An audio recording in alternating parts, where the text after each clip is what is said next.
Since university, completing a graphic design degree, I've barely kept my head above water. It's been 9 years. Should I pack it in? I feel like I'm ruined by hesitation, surpassed by technology, and hustling for loose change. I did forget to say at the beginning, like we all looked at these questions beforehand, and there is a lot of tiredness and disillusion out there. Understandably, you know, we've had a pandemic, still got it. We've just talked about ourselves around how was 2020 and 2021 a thing, or is this just like this period of time that we've been trapped in? We've now got wars and floods, and you know, it's understandable that I think people are feeling a little bit disillusioned. So I guess we're sort of very aware of that context. So let's, yeah, if you want to sort of carry on from there, Erica.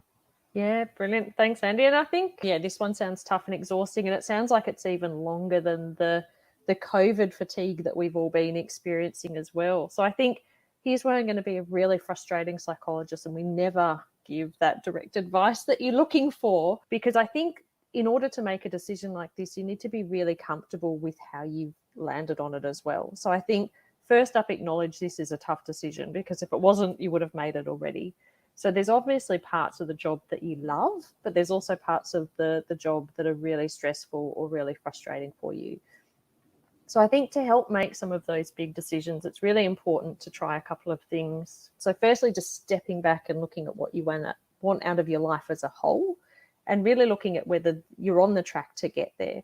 So I think sometimes we get so focused on small little things that we forget that really big picture about what makes us really happy, what's consistent with our values, and whether we're on track to do that. So I think anytime you're feeling this frustration or just something's not clicking, it's often a good sign that you're not working consistently with your values, and you know there is a benefit of a change, whatever that change is.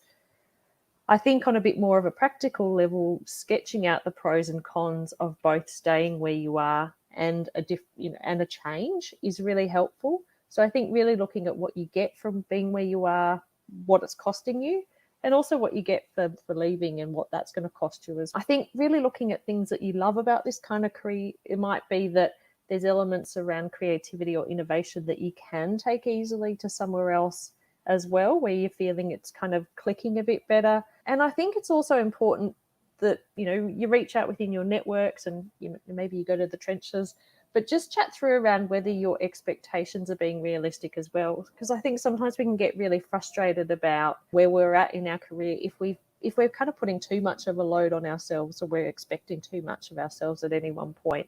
So I think this is a good one to bounce around with people that you know, that you trust, who'll challenge you, but also support you as well. So Nikki, anything else? That was good. I learned a lot.